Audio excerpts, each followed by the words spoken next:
अस्सलाम वालेकुम व रहमतुल्लाह व बरकातुह। एक युवा, कोमल और विनम्र मौलाना को शहर की सड़क पर अवैध तलाशी में रोका गया। जब उसके दुपट्टे को जबरदस्ती खींचा गया, तो किसी को उम्मीद नहीं थी कि वही होगी जो स्थिति को पलट देगी और वर्दी में बैठे अत्याचार को गिरा देगी। हर सुबह 6 बजे जहान अपने छोटे से लिविंग रूम में आईने के सामने खड़ी होती, यह सुनिश्चित करती कि उसका दुपट्टा करीने से लगा हो और उसके कपड़े बिना सिलवटों के साफ हों। कोई भड़कीला मेकअप नहीं, बस हल्का पाउडर और उसकी खासियत वाली कोमल मुस्कान। सुबह की ताजी हवा आमतौर पर थोड़ी खुली खिड़की से अंदर आती, ओस की सुगंध और सुबह की अजान की धीमी होती आवाज लाती। खाने की मेज पर एक कप गर्म चाय और एक टोस्ट उसके पेट भरने के लिए काफी होता था, इससे पहले कि वह निकले। वह कभी जल्दबाजी में नहीं होती थी, लेकिन कभी देर भी नहीं करती थी। सब कुछ शांति और उद्देश्य के साथ किया जाता था। वह जो साधारण सफेद सेडान चलाती थी, वह कोई शानदार वाहन नहीं था, बल्कि साफ और अच्छी तरह से रखा हुआ था। उसमें हमेशा कुरान, धार्मिक किताबें और कुछ अतिरिक्त नमाज के कपड़े का ढेर होता था।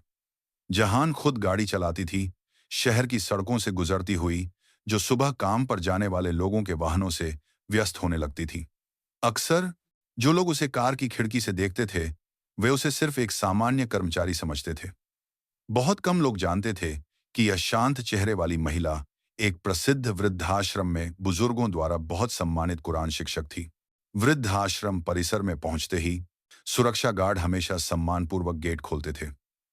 मुख्य हॉल में करीने से बैठे बुजुर्ग आमतौर पर गर्मजोशी से उसका स्वागत करते थे। अस्सलाम वालेकुम, बुआ जहान।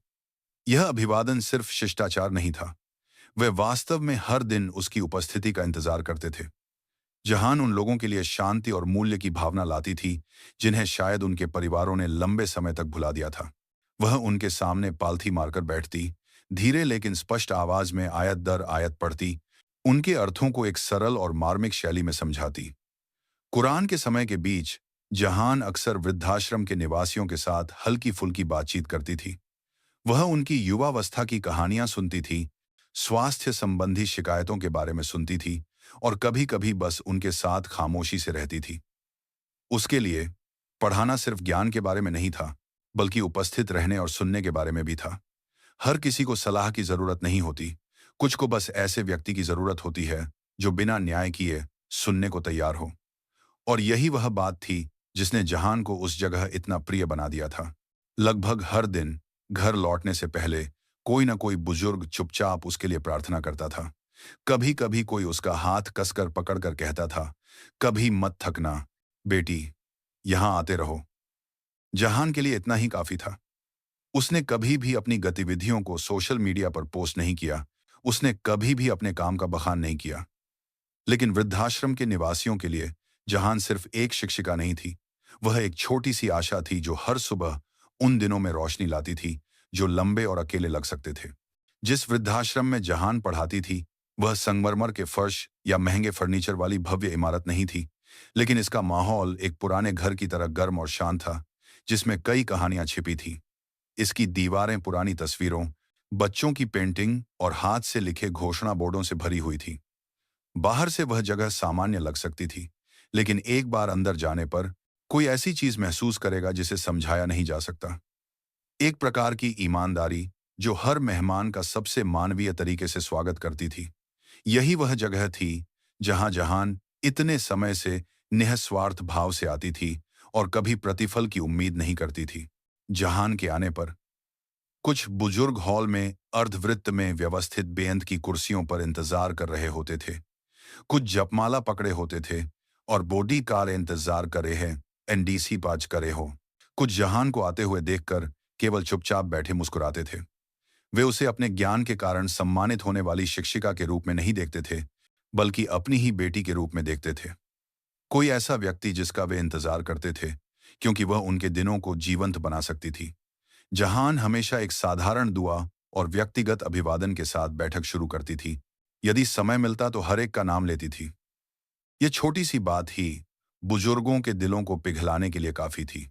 कभी कभी कुरान सत्रों में छोटी छोटी हंसी की आवाजें गूंजती थीं, क्योंकि श्री डारटो अक्सर आयतों को गलत पढ़ते थे या श्रीमती मारनी पाठ के बीच में अपनी युवावस्था की कहानियां सुनाती थी। लेकिन जहान ने कभी डांटा नहीं, वह केवल मुस्कुराती।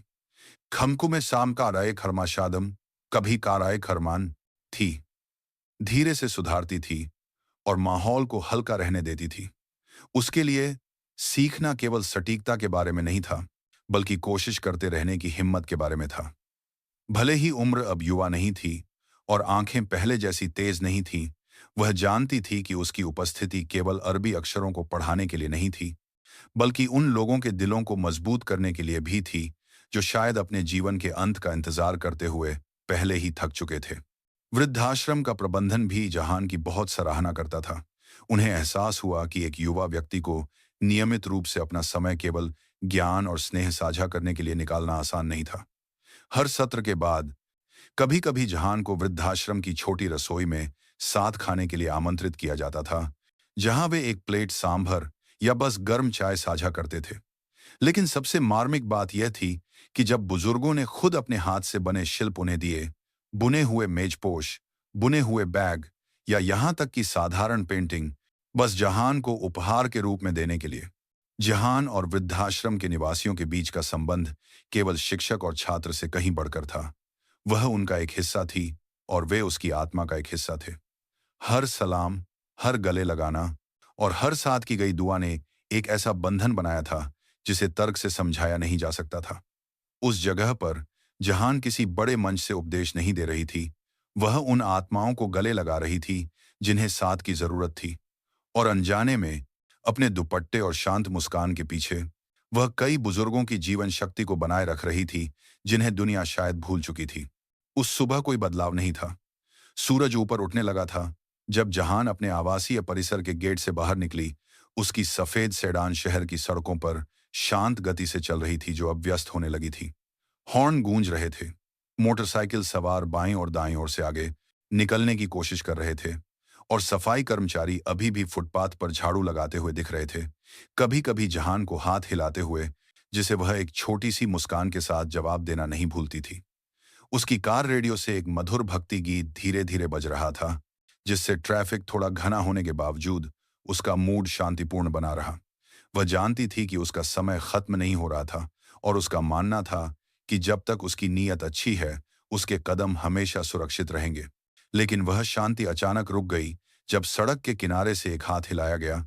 एक भूरे रंग की वर्दी और एक नियॉन हरे रंग की बनियान पहने एक आदमी सड़क के बीच में खड़ा था, जहान को एक तरफ हटने का इशारा कर रहा था। उसके पीछे दो अन्य पुलिसकर्मी कुछ सवारों को रोकने में व्यस्त दिख रहे थे। आसपास कोई बैनर या आधिकारिक चौकी नहीं थी, बस कुछ प्लास्टिक के शंकु और एक अमित्र टकट की थी। जहान ने धीरे से सांस ली, बिना ज्यादा कुछ कहे एक तरफ हट गई। वह जानती थी कि उसे शांत रहना होगा, भले ही उसे एक बुरा एहसास होने लगा था। जैसे ही उसकी कार की खिड़की खुली, एक बड़ा आदमी, चिकने चेहरे और एक धूर्त मुस्कान के साथ, तुरंत उसके पास आया। उसकी छाती पर कांस्टेबल गुंडू का नाम लिखा था। उसकी आवाज तेज थी, लगभग धमकाने वाली, जब उसने जहान पर लेन का उल्लंघन करने का आरोप लगाया, जबकि उस जगह पर कोई लेन का निशान नहीं था जो आरोप का आधार बन सकता था। जहान ने विनम्रतापूर्वक समझाया कि उसने किसी नियम का उल्लंघन नहीं किया था, लेकिन कांस्टेबल गुंडू ने इसके बजाय मामले को जल्दी निपटाने के लिए रिश्वत मांगी। राशि कम नहीं थी और उसका बोलने का तरीका बहुत स्पष्ट था। यह प्रक्रिया नहीं थी, यह जबरन वसूली थी। जहान अपने स्टैंड पर दृढ़ रही। एक सपाट लेकिन दृढ़ स्वर में उसने इनकार कर दिया। उसने समझाया कि वह एक कुरान शिक्षिका थी जो वृद्धाश्रम जा रही थी और उसने कोई उल्लंघन नहीं किया था। लेकिन उसके इनकार ने कांस्टेबल गुंडू को और अधिक परेशान कर दिया। उसने जहान को ऊपर से नीचे तक देखा और अपने दोस्तों की ओर देखा, जो तुरंत पास आकर एक घेरा बना रहे थे, जैसे उसे घेर रहे हों। स्थिति और तनावपूर्ण हो गई। लोग उत्सुकता से अपनी गति कम करने लगे, लेकिन किसी ने हस्तक्षेप करने की हिम्मत नहीं की। कुछ ने तो यह भी मान लिया कि जहान गंभीर परेशानी में थी। चरमोत्कर्ष तब हुआ जब कांस्टेबल गुंडू ने अशिष्टता से कार में हाथ बढ़ाया। जहान का दुपट्टा जबरदस्ती खींच लिया, जैसे उसे अपमानित करना चाहता हो। तुरंत ही जहान का चेहरा बदल गया। उसकी कोमल टकटकी एक बिजली की तरह तेज नजर से बदल गई। उसने पुलिसकर्मी का हाथ पकड़ा, उसे पीछे धकेला और अपनी कार का दरवाजा खोला। दुष्ट पुलिसकर्मी, जो पहले नियंत्रण में महसूस कर रहे थे, अब एक अलग आभा महसूस करने लगे थे।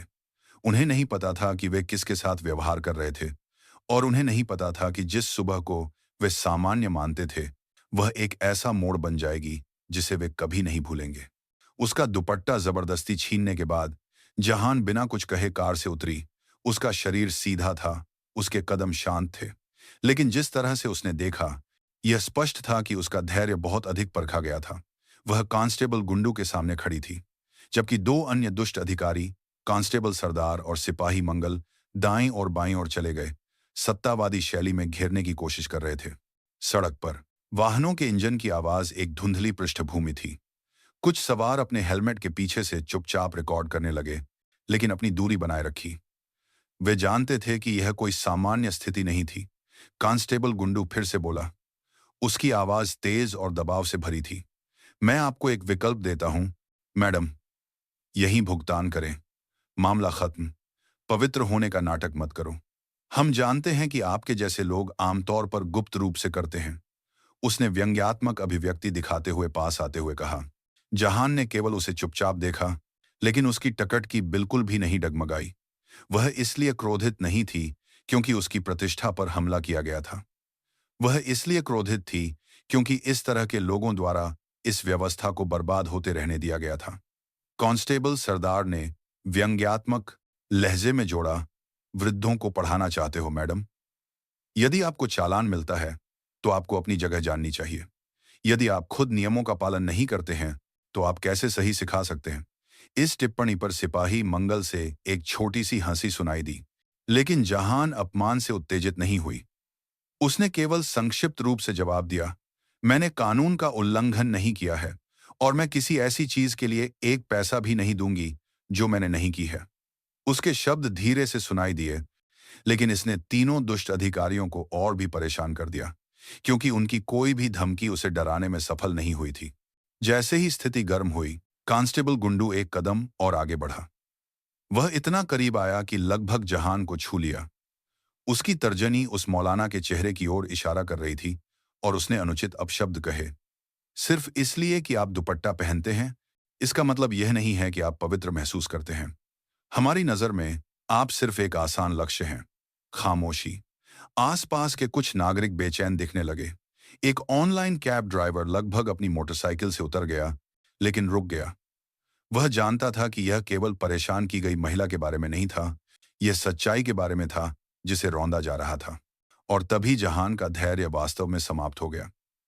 उसने एक बार गहरी सांस ली, एक पल के लिए अपनी टकट की नीचे की जैसे विचार कर रही हो, और एक सेकंड के कुछ हिस्से में उसने अपना शरीर घुमाया, गुंडू के कठोर स्पर्श से बचते हुए, और अपनी कार के ठीक सामने खड़ी हो गई। एक हाथ रोकने के लिए तैयार था, दूसरा दुपट्टे को पकड़े हुए था, जो लगभग उतर गया था। यह केवल उत्पीड़न का विरोध करने के बारे में नहीं था। यह एक महिला की गरिमा बनाए रखने के बारे में था, जिसे हमेशा उसकी कोमलता के लिए सराहा गया था। लेकिन उस दिन वह कोमलता एक ऐसी शक्ति में बदल गई थी जिसे किसी ने अप्रत्याशित तरीके से जल्द ही नहीं देखा होगा। सड़क का माहौल अचानक धीमा होता हुआ महसूस हुआ। शहर के ट्रैफिक की हलचल के बीच एक बिंदु था जिसने सभी का ध्यान आकर्षित किया। एक युवा मौलाना अकेली खड़ी थी, तीन वर्दीधारी पुलिसकर्मियों से घिरी हुई थी, जो उससे कहीं ज्यादा बड़े थे। लेकिन जहान अपनी जगह पर खड़ी रही, पीछे नहीं हटी, सिर नहीं झुकाया। जब कांस्टेबल गुंडू ने अपने अनुरोध को दोहराया, अब धमकाने वाले लहजे में, जहान ने केवल धीरे से सिर हिलाया और जवाब दिया, मैं निर्दोष हूं। मैं आपके झूठ को ढंकने के लिए कोई भी हराम पैसा नहीं दूंगी। उसकी आवाज शांत थी, लेकिन एक नई धार वाली चाकू की तरह तेज थी। उन दुष्ट अधिकारियों की प्रतिक्रिया गुस्से से भरी थी। कांस्टेबल सरदार ने गाली दी, जबकि सिपाही मंगल एक कदम आगे बढ़ा, हवा में अपना हाथ लहराया जैसे चुनौती दे रहा हो। लेकिन जहान नहीं डगमगाई। उसकी आंखें अब ठंडी थीं, गणना से भरी हुई थीं। वह जानती थी कि अगर वह चुप रहती तो वे दूसरों के साथ ऐसा करते रहेंगे। अगर वह आज हार मान लेती तो उसने अन्याय को आसानी से जारी रहने दिया होता।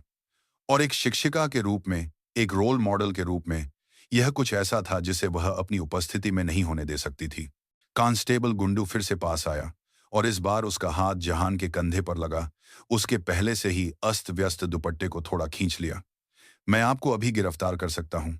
मैं आपको थाने ले जाऊंगा, उसने मुस्कुराते हुए कहा। लेकिन इससे पहले कि वह और करीब आ पाता, जहान ने अपना हाथ उठाया, उसे बिना छुए रोक दिया। एक सपाट लेकिन आधिकारिक लहजे में उसने कहा, मुझे एक बार फिर छूने की हिम्मत करो और मैं यह सुनिश्चित करूंगी कि यह तुम्हारे करियर का आखिरी सबक हो। वह धमकी शांत लग रही थी, लेकिन उसके पीछे एक शक्ति का कंपन था, कुछ ऐसा जिसे पुलिस भी आसानी से नजरअंदाज नहीं कर सकती थी। हालांकि खुद को नियंत्रण में महसूस करते हुए कांस्टेबल गुंडू अभी भी कम आंक रहा था। उसने अपना हाथ फिर से बढ़ाया। इस बार कार में जहान का बैग छीनने की कोशिश कर रहा था और वहीं सब कुछ बदल गया। अपने छोटे शरीर से एक तेज, पलटात्मक हरकत और अप्रत्याशित शक्ति के साथ जहान ने गुंडू की बांह पकड़ी, अपना शरीर घुमाया और उसे पीछे धकेला जब तक कि उसने अपना संतुलन नहीं खो दिया। कांस्टेबल गुंडू चौंक गया। उसके कदम कार के हुड की ओर लड़खड़ाए, लेकिन इससे पहले कि वह खुद को संतुलित करने के लिए झुक पाता, जहान आगे बढ़ गई और अपने दोनों हाथों से उसके भारी शरीर को उठा लिया। कुछ ही सेकंड में एक जोरदार धमाके की आवाज सुनाई दी। गुंडू को जहान की सफेद कार के हुड पर पटक दिया गया। उसका शरीर आगे की ओर लुढ़का और आश्चर्य और दर्द के भाव के साथ डामर पर गिर गया। देखने वाले सभी की आंखें चौड़ी हो गईं। कुछ नागरिक जो केवल रिकॉर्ड कर रहे थे, अब वास्तव में महसूस कर रहे थे कि उन्होंने अभी अभी कुछ असाधारण देखा था। एक मौलाना ने अभी अभी एक भ्रष्ट पुलिसकर्मी को नंगे हाथों से गिरा दिया था और 3 सेकंड बाद माहौल फट गया। चीखें, फुसफुसाहट, ताली, सब एक साथ मिल गए। जबकि दो अन्य दुष्ट अधिकारी सीधा खड़े थे। उन्हें नहीं पता था कि भागना है या खुद का बचाव करना है, लेकिन यह स्पष्ट था कि उस सुबह एक महिला के शरीर से न्याय अभी अभी उभरा था, जिसे इतने लंबे समय तक केवल उसकी कोमलता के लिए जाना जाता था। कांस्टेबल गुंडू डामर पर पड़ा था। उसका शरीर कराह रहा था, लेकिन उसकी आंखों में अभी भी अहंकार था। उसे उम्मीद नहीं थी कि उसे सार्वजनिक रूप से इतना अपमानित किया जा सकता है, और वह भी एक युवा महिला द्वारा जिसे उसने अब तक कम आंका था। लेकिन शर्मिंदगी के बजाय वह शर्मिंदगी गुस्से में बदल गई। अपनी बची हुई ताकत के साथ वह धीरे धीरे उठने लगा, कठोरता से गाली देते हुए। बेशर्म औरत, उसने अपनी कमर से एक डंडा खींचते हुए चिल्लाया। लेकिन जहान पहले ही सीधी खड़ी थी। उसका बायां हाथ थोड़ा उठा हुआ था और उसका दुपट्टा अब आधा ढीला हो गया था। उसके चेहरे को असाधारण दृढ़ता से घेर रहा था। रुके हुए सवारों के बीच माहौल और अधिक तेज हो गया। कुछ ने धीरे से जयकार करना शुरू कर दिया, अन्य तनाव में चुप रह गए। सभी की आंखें सच्चाई और मनमानी के बीच संघर्ष के एक बिंदु पर केंद्रित थीं। अन्य दो पुलिसकर्मी, कांस्टेबल सरदार और सिपाही मंगल, कई कदम पीछे हट गए थे। उनके चेहरों पर डर के भाव दिखने लगे थे। वे जहान जैसे व्यक्ति का सामना करने के लिए तैयार नहीं थे। उसकी ताकत के कारण नहीं, बल्कि उसकी हिम्मत के कारण, जिसे पद या धमकी से नहीं खरीदा जा सकता था। एक जोरदार कदम में कांस्टेबल गुंडू ने फिर से हमला करने की कोशिश की। इस बार डंडे को लहराते हुए जहान की ओर कूदा, लेकिन इससे पहले कि डंडा छू पाता, जहान किनारे हट गई, पुलिसकर्मी की बांह पकड़ी और एक साफ और तेज फेंकने की तकनीक के साथ उसने उसके बड़े शरीर को कठोर फुटपाथ पर फिर से पटक दिया। गुंडू का सिर एक छोटे से बिलबोर्ड से टकराया और उसका शरीर नाले में लुढ़क गया। उसके हाथ अनायास कुछ भी पकड़ने की कोशिश कर रहे थे ताकि वह उठ सके, लेकिन केवल कराहने और भारी सांस लेने की आवाज सुनाई दी। इस बार उसका चेहरा गुस्से में नहीं था, बल्कि डर में था। आसपास के नागरिक भड़क गए। कुछ सवार अपनी मोटरसाइकिल से उतरे और दौड़कर पास आए, जबकि अन्य बिना रुके रिकॉर्ड करते रहे।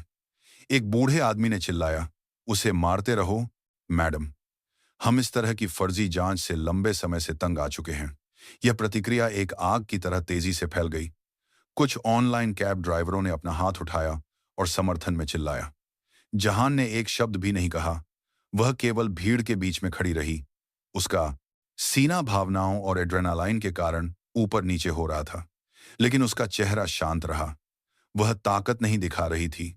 वह अपनी गरिमा का बचाव कर रही थी और उत्पीड़न का विरोध कर रही थी जो अपनी सीमा लांघ चुका था। और उस सारे शोरगुल के बीच दूर से एक गहरे रंग की कार सड़क के किनारे धीरे धीरे रुकी। एक मध्यम आयु वर्ग का आदमी पूरी वर्दी में नीचे उतरा। उसके कंधे पर एक मध्यम रैंक के अधिकारी का प्रतीक चिन्ह लगा था। उसकी टकटकी तेज थी। लेकिन जहान पर नहीं, बल्कि उन 3 पुलिसकर्मियों पर जो अब मां से बिछड़े हुए चूजों की तरह थे। वह पास आया। उसके कदम दृढ़ थे।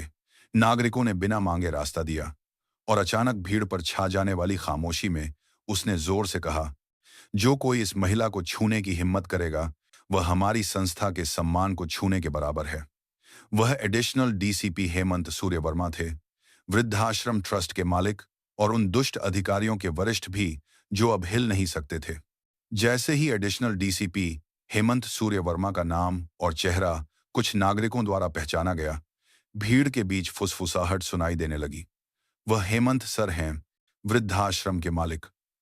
वह एक सक्रिय अधिकारी हैं। ये शब्द धीरे धीरे लेकिन तेजी से फैलते गए। जो सवार पहले केवल देख रहे थे, वह सवार पैताली है, वृद्धाश्रम के मालिक। वे अब जिज्ञासु और आशा से भरे चेहरों के साथ सीधे खड़े थे। वह रैंक वाला व्यक्ति श्री सरदार और सिपाही मंगल के पास से गुजरा, जो तुरंत सिर झुकाकर लगभग जम गए थे। वे जानते थे कि यह अब जांच के बारे में नहीं था। यह पहले ही गंभीर उल्लंघन के दायरे में आ गया था और अब वे किसी साधारण नागरिक का सामना नहीं कर रहे थे, बल्कि एक सीधे वरिष्ठ का सामना कर रहे थे, जिससे वे बहुत डरते थे। एडिशनल डीसीपी हेमंत जहान के ठीक बगल में खड़े थे। बिना कुछ कहे उन्होंने उसके सम्मान में सिर झुकाया। एक उच्च पदस्थ अधिकारी द्वारा एक नागरिक के प्रति एक असामान्य सम्मान, इस संस्था का नाम बनाए रखने के लिए धन्यवाद, उन्होंने धीरे से कहा। जहान और सबसे करीबी गवाहों को सुनने के लिए काफी था। फिर उनकी टकटकी उनके तीनों अधीनस्थों की ओर घूम गई। कांस्टेबल गुंडू, कांस्टेबल सरदार, सिपाही मंगल, आप तीनों को मौके पर ही निलंबित कर दिया जाता है। अपने प्रतीक चिन्ह सौंप दें अभी। उनकी आवाज दृढ़, ठंडी और बहस के लिए कोई जगह नहीं छोड़ रही थी। और पहली बार तीनों पूरी तरह से चुप थे, खुद का बचाव करने में असमर्थ थे। कांस्टेबल गुंडू, जो अभी भी नाले से लड़खड़ा रहा था, अपना मुंह खोलने की कोशिश की, लेकिन जो निकला वह केवल बड़बड़ाहट और खांसी थी। कांस्टेबल सरदार ने धीरे धीरे अपनी हरी बनियान उतार दी। उसके हाथ कांप रहे थे। जबकि सिपाही मंगल बिना किसी भाव के खड़ा था। उसका चेहरा पीला था। किसी ने भी बहस करने की हिम्मत नहीं की। उन्हें पता था कि नागरिकों की रिकॉर्डिंग फैल चुकी थी। उन्हें पता था कि अंतिम झटका जहान के हाथों से नहीं आया था, बल्कि उसके वरिष्ठ के एक दृढ़ वाक्य से आया था। तुम पुलिस नहीं हो, तुम केवल वर्दी में डकैत हो। और वह वाक्य तुरंत भीड़ के बीच एक पसंदीदा उद्धरण बन गया, जो धीरे धीरे जयकार करने लगी थी। कुछ नागरिक पास आए और जहान को प्रोत्साहित किया।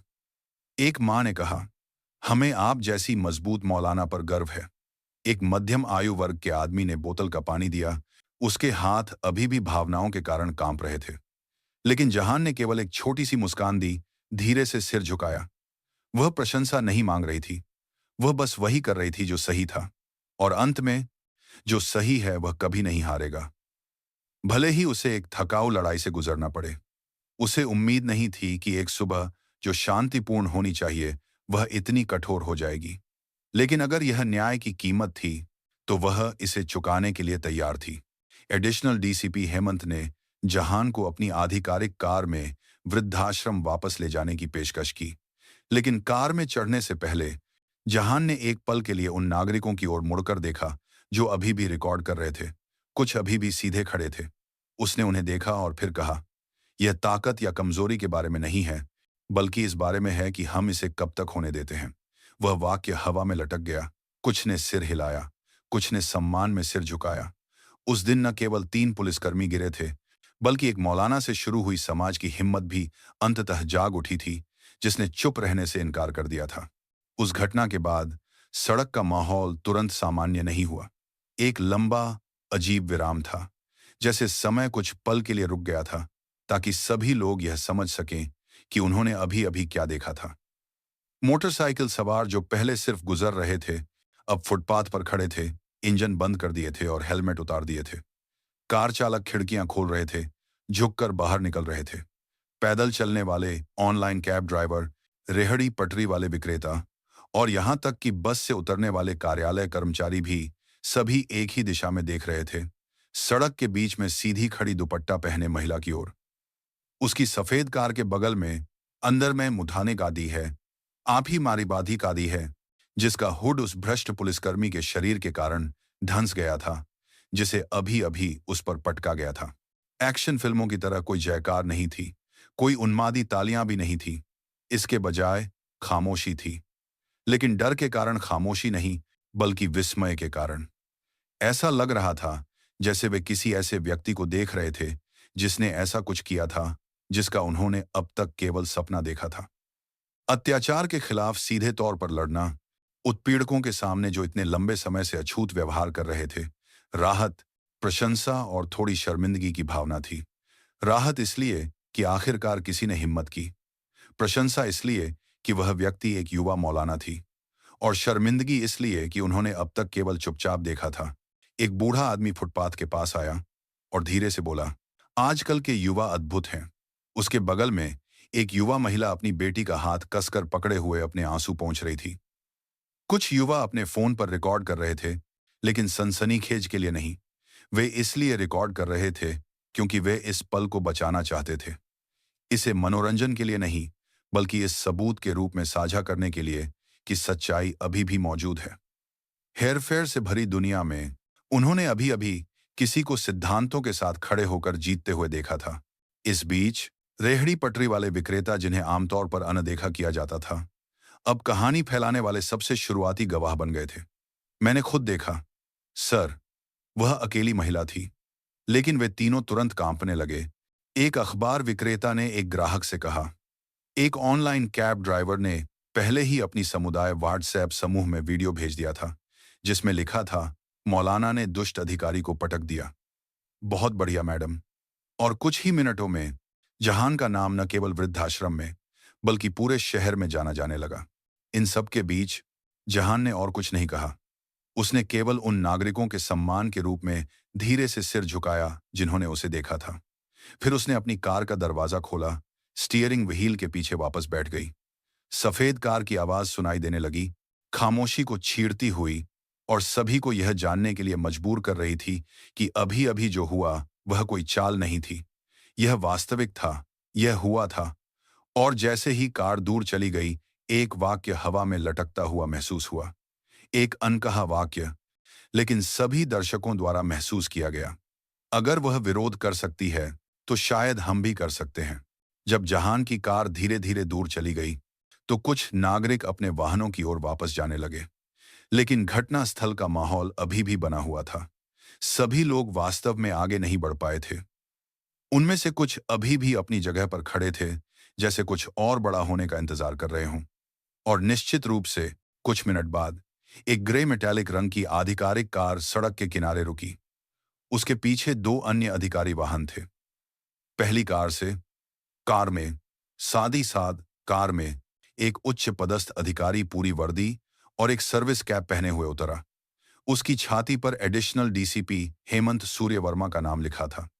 कुछ नागरिक तुरंत उसे पहचान गए, न केवल उसकी रैंक के कारण, बल्कि उसके विनम्र स्वभाव के कारण भी, जिसे जहान के पढ़ाए जाने वाले वृद्धाश्रम ट्रस्ट के संस्थापक के रूप में जाना जाता था।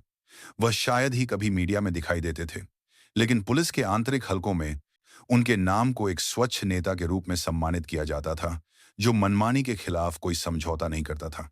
बिना किसी अनावश्यक औपचारिकताओं के वह शांत गति से घटनास्थल की ओर बढ़े। उनकी टकटकी ने उस जगह को स्कैन किया, कांस्टेबल गुंडू का पड़ा हुआ डंडा देखा, उनके अधीनस्थ कर्मचारियों द्वारा जल्दबाजी में फेंकी गई हरी परावर्तक बनियान देखी, जो अब पीले पड़ गए थे। एक ऐसी आवाज में जिसे चिल्लाने की जरूरत नहीं थी, उन्होंने अपने सुरक्षा गार्डों को आदेश दिया, स्थान को सुरक्षित करो, सब कुछ दस्तावेजित करो, और इन तीनों सदस्यों को आंतरिक जांच के लिए हिरासत में लो। उनकी आवाज दृढ़ थी, लेकिन नियंत्रण में थी। नागरिक, जो पहले दूर से केवल रिकॉर्ड कर रहे थे, अब और करीब आ गए, सुरक्षित महसूस करते हुए, क्योंकि उन्हें पता था कि न्याय वास्तव में आ गया था। जो दुष्ट पुलिसकर्मी पहले भयंकर थे, वे अब पत्थर के समान खड़े थे। वे जानते थे कि अब बहुत देर हो चुकी थी, यहां तक कि अगर वे बहाना बनाना चाहते थे, तो कोई भी उन नागरिकों की रिकॉर्डिंग का खंडन नहीं कर सकता था, जो हर जगह फैल चुकी थी। एडिशनल डीसीपी हेमंत ने एक नागरिक की ओर मुड़कर देखा, एक बूढ़ा आदमी जो भावुक दिख रहा था। वह महिला कौन है? उन्होंने संक्षेप में पूछा। उस आदमी ने जवाब दिया, मौलाना जहान। सर, जो आपकी जगह पर पढ़ाती हैं। तुरंत हेमंत की टकटकी नरम हो गई। उन्होंने धीरे से सांस ली। ऐसा लग रहा था जैसे उन्हें उम्मीद नहीं थी कि वह व्यक्ति, जिसका वह इतने समय से बुजुर्गों के प्रति उसके समर्पण के लिए चुपचाप सम्मान करते थे, आज उनके ही संस्थान में फैलने वाले भ्रष्टाचार के खिलाफ प्रतिरोध का प्रतीक बन जाएगा। उन्होंने अपना चेहरा भीड़ की ओर घुमाया और जोर से कहा, आज हमारा सम्मान उस व्यक्ति ने बचाया है जो कोई रैंक नहीं पहनता। भीड़ में थोड़ी हलचल हुई। कुछ ने सिर हिलाया, कुछ ने उस पल की तस्वीरें खींची, ऐसी प्रशंसा के साथ जिसे समझाना मुश्किल था। ऐसी दुनिया में जो अक्सर निराशाजनक होती है, वह दिन इस बात का प्रमाण था कि मदद बिना किसी संकेत के आ सकती है, कि सभी नेता अपनी आंखें बंद नहीं करते। और कभी-कभी जो निहत्थे लगते हैं, उनमें सबसे बड़ी शक्ति होती है। दोपहर की तेज धूप के पीछे एक वृद्ध अधिकारी कानून के अंतिम गढ़ के रूप में एक युवा मौलाना के साथ खड़ा था, जिसने उस दिन अकेले ही अन्याय की दीवार को हिला दिया था। उस दिन दोपहर का आसमान साफ रहा, लेकिन अवैध जांच स्थल पर माहौल पूरी तरह से बदल गया। 3 दुष्ट पुलिसकर्मी अब सड़क के किनारे पालथी मारकर बैठे थे। उनके हाथ सहकर्मी अधिकारियों द्वारा हथकड़ी लगाए गए थे। उनकी हरी बनियान और पुलिस के प्रतीक चिन्ह हटा दिए गए थे, सबूत के तौर पर जब्त कर लिए गए थे और नागरिकों द्वारा सीधे देखा गया था। प्रोपगंडा डिवीजन के कुछ पुलिस अधिकारी उन्हें विशेष वाहनों में लेने आए थे। कोई प्रतिरोध नहीं था, कोई गुस्सा नहीं बचा था। जो बचा था वह केवल शर्म और डर के चेहरे थे, क्योंकि पहली बार वे ऐसी स्थिति में नहीं थे जहां वे दमन कर सकें, बल्कि उन्हें अपने कार्यों के लिए जवाबदेह ठहराना पड़ा। इससे पहले कि उन्हें पुलिस वैन में ले जाया जाता, एडिशनल डीसीपी हेमंत उनके सामने खड़े हुए और अंतिम वाक्य कहा जिसे वे हमेशा याद रखेंगे। आज केवल आप ही नहीं, वनपरी, सांडक, फॉलपोर्ट, फोरपोर्ट, बल्कि यह सारी वर्दी दागदार हुई है। और यह इसलिए है क्योंकि आप भूल गए कि बिना दिल के शक्ति विनाश है। कोई बचाव नहीं था। यहां तक कि कांस्टेबल गुंडू, जो आमतौर पर मुखर था, केवल खामोशी से सिर झुका सका। नागरिकों की आवाजें धीरे धीरे जयकार करने लगी, उत्साह में नहीं बल्कि राहत में। ऐसा लग रहा था जैसे उन्होंने लंबे समय से जो कुछ भी दबाया था, वह आखिरकार ठोस कार्रवाई से व्यक्त हो गया था। दूर में जहान अभी भी अपनी सफेद कार में बैठी थी। उसके हाथ स्टीयरिंग व्हील पर थे। उसका चेहरा थका हुआ लेकिन शांत था। उसने रियर व्यू मिरर की ओर देखा, उन लोगों का प्रतिबिंब देखा जो अभी भी देख रहे थे। वह मुस्कुराई नहीं, लेकिन उसकी आंखों से राहत की एक भावना थी जिसे छुपाया नहीं जा सकता था। इसलिए नहीं कि उसने पुलिसकर्मी को पटक दिया था, इसलिए नहीं कि वह वायरल हो गई थी, बल्कि इसलिए कि वह जानती थी कि आज सच्चाई अपने आप खड़ी थी, किसी और द्वारा प्रतिनिधित्व नहीं किया गया। और वह उस प्रक्रिया का हिस्सा बन गई थी। भले ही वह शुरू में सामान्य रूप से कुरान पढ़ाना चाहती थी। जब उसकी कार उस जगह से दूर जाने लगी, तो कुछ नागरिकों ने हाथ हिलाया, लोकप्रियता के कारण नहीं, बल्कि ईमानदारी से सम्मान के कारण। उन्होंने उसे एक प्रतीक के रूप में देखा कि सही जीत सकता है, यहां तक कि व्यवस्थित हिंसा के बिना भी। वृद्धाश्रम के कुछ बुजुर्ग जिन्होंने खबर सुनी थी, उन्होंने भी आभार व्यक्त किया। जहान केवल कुरान नहीं सिखाती, बल्कि साहस भी सिखाती है, श्रीमती मार्नी ने कहा। जब उन्होंने वृद्धाश्रम की नर्स से कहानी सुनी, तो उनकी आंखों में आंसू आ गए। यह खबर सोशल मीडिया, ऑनलाइन समाचार और स्थानीय टेलीविजन स्टेशनों पर भी फैल गई। सभी ने उसे एक वायरल मौलाना के रूप में नहीं, बल्कि एक ऐसे व्यक्ति के रूप में दिखाया जिसने अधिकारियों को उनके पवित्र कर्तव्य को याद दिलाया। और दिन के अंत में जहान हल्के कदमों के साथ अपने घर लौट आई। उसने अपनी छोटी सी थैली, जिसमें कुरान और नोट्स थे, मेज पर रख दी। कुछ ही समय बाद उसने वजू किया और शांति से जोहर की नमाज पढ़ी। नल के पानी की आवाज, जिक्र का पाठ और खिड़की से आती सूरज की रोशनी, सब कुछ सामान्य हो गया था। लेकिन एक बात जो अलग थी, वह यह थी कि दुनिया अब उसे कैसे देखती थी। वह वही सरल जहान बनी रही, कोमल और विनम्र कुरान शिक्षिका। लेकिन उस दिन उसने उन सभी को एक बड़ा सबक सिखाया, जिन्होंने देखा कि जब गरिमा को उसकी आंखों के सामने रौंदा जाता है, तो वह कोई विकल्प नहीं होती है,